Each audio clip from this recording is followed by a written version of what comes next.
ഈ വാർത്താ ദിവസത്തെ നിർണ്ണയിക്കാൻ പോകുന്ന ഏറ്റവും സുപ്രധാനമായ 3 സംഭവങ്ങളെക്കുറിച്ചാണ്. അത് ഏതൊക്കെയാണെന്ന് ചോദിച്ചാൽ, ഒന്നാമത്തെ കാര്യം, നമ്മുടെ കുട്ടികളെയൊക്കെ സംബന്ധിച്ച് ഇന്ന് കുറച്ച് ഒരു ടെൻഷനൊക്കെ ഉള്ളൊരു ദിവസമാണ്. കാരണം ഇന്ന് SSLC അതുപോലെ തന്നെ 2ാം വർഷ ഹയർ സെക്കൻഡറി പരീക്ഷകളൊക്കെ തുടങ്ങുന്ന ദിവസമാണ്. 4,27,000-ലധികം കുട്ടികളാണ് ഇക്കുറി SSLC പരീക്ഷ എഴുതുന്നത്.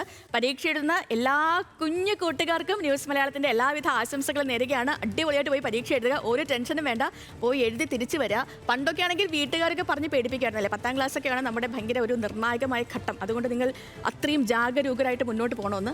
ഇപ്പോഴും അങ്ങനെയൊക്കെ തന്നെയാണ്, 10ാം ക്ലാസ് തന്നെയാണ് നമ്മുടെ ഒരു നിർണായക ഘട്ടം. പക്ഷേ എങ്കിലും ടെൻഷനൊന്നും വേണ്ട, കൂളായിട്ട് പോയി പരീക്ഷയ്ക്ക് എഴുതിയിട്ട് വരിക.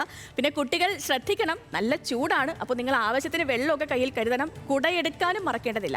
ഇനി രണ്ടാമത്തെ പ്രധാനപ്പെട്ട ഒരു സംഭവം എന്ന് പറയുന്നത് താമരശ്ശേരിയിലെ ഷഹബാസ് വധക്കേസ്. ഈ വധക്കേസിൽ പ്രതികളായ 5 വിദ്യാർത്ഥികളും ഇന്ന് SSLC പരീക്ഷ എഴുതുന്നുണ്ട്. പരീക്ഷയ്ക്ക് അനുമതി നൽകിയതിൽ വ്യാപകമായ പ്രതിഷേധം പ്രതിപക്ഷ സംഘടനകൾ ഉയർത്തുന്നു. പ്രത്യേകിച്ച് യൂത്ത് കോൺഗ്രസ് അടക്കം ഈ കുട്ടികളെ പരീക്ഷ എഴുതാൻ സമ്മതിക്കില്ല എന്ന തരത്തിലുള്ള പ്രതിഷേധമൊക്കെ ഇന്നലെയും ഒക്കെ ഉയർത്തിയതാണ്. അപ്പോൾ സംഘർഷ സാധ്യതയുണ്ട്. അത് കണക്കിലെടുത്ത് വെള്ളിമാടുകുന്ന് NGO ക്വാർട്ടേഴ്സിൽ പ്രത്യേകം സജ്ജമാക്കിയ ഇടത്താകും ഈ കുട്ടികൾ ഇന്ന് പരീക്ഷ എഴുതുക. പ്രതിപക്ഷ സംഘടനകൾ പരീക്ഷാ സെന്ററിലേക്ക് പ്രതിഷേധവുമായി എത്താനിടയുണ്ട്. മാത്രമല്ല, കൊലപാതകത്തിൽ കൂടുതൽ പേർക്ക് പങ്കുണ്ടോ എന്ന കാര്യത്തിൽ പോലീസ് അന്വേഷണവും വ്യാപിപ്പിച്ചിരിക്കുകയാണ്. കോഴിക്കോട് നിന്നുള്ള ഓരോ വിവരങ്ങളും ഞങ്ങളുടെ പ്രതിനിധികൾ പ്രേക്ഷകരിലേക്ക് എത്തിക്കും. ആ മുറയ്ക്ക് അവരിലേക്ക് പോകാം. ഇനി മൂന്നാമത്തെ പ്രധാനപ്പെട്ട ഒരു കാര്യം, ഇന്നത്തെ ഈ വാർത്താ മണിക്കൂറുകളിൽ നിയമസഭയിൽ നിന്ന് വലിയ വാർത്തകളുണ്ടാകും. കാരണം ആശാ വർക്കേഴ്സ് അസോസിയേഷന്റെ സെക്രട്ടേറിയറ്റ് സമരം ശക്തമാക്കുന്നതിനിടയിലാണ് ബജറ്റ് സമ്മേളനം ഇന്ന് വീണ്ടും പുനരാരംഭിക്കുന്നത്. സർക്കാരിനെ പ്രതിക്കൂട്ടിലാക്കാനാണ് പ്രതിപക്ഷത്തിന്റെ പദ്ധതി. നിരവധി വിഷയങ്ങളുണ്ട്. പ്രത്യേകിച്ച് ഈ സർവകലാശാലയുമായി ബന്ധപ്പെട്ടുള്ള 2 സുപ്രധാനമായ ബില്ലുകൾ സഭയിൽ അവതരിപ്പിക്കും. സ്വകാര്യ സർവകലാശാല ബില്ലും സർവകലാശാല ഭേദഗതി ബില്ലും.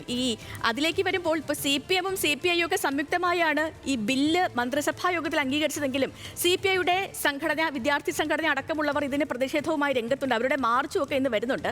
അപ്പോൾ സർവകലാശാല ബില്ല് സെലക്ട് കമ്മിറ്റിക്ക് വിടണമെന്നാണ് പ്രതിപക്ഷത്തിന്റെ ആവശ്യം.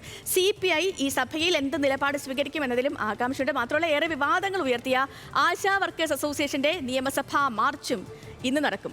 പിന്നെ ഈ പറഞ്ഞതുപോലെ ഇതേ ഓസ്കാർ പ്രഖ്യാപനം നടന്നുകൊണ്ടേയിരിക്കുകയാണ്. നമ്മൾ പ്രതീക്ഷയോടെ കാത്തിരിക്കുന്നത്, ഇന്ത്യക്കടക്കം പ്രതീക്ഷയ്ക്കൊണ്ട് അനുജയിലൂടെയൊക്കെ. അപ്പോൾ എങ്ങനെയൊക്കെയാണ് പോക്ക്, ആർക്കൊക്കെയാണ് ഈ ഓസ്കാർ വേദി എല്ലാ തവണവും ഈ സസ്പെൻസ് ഒക്കെ തരുന്നൊരു വേദിയാണ്. ഇത്തവണയും സസ്പെൻസ് ഉണ്ട്. അപ്പോൾ ഒരുപാട് വാർത്തകൾ വരാനുണ്ട്. അതിൻ്റെ ഒക്കെ വിവരവുമായി നമ്മുടെ റിപ്പോർട്ടർമാർ നമ്മളോടൊപ്പം അല്പസമയത്തിനകം തന്നെ ചേരും.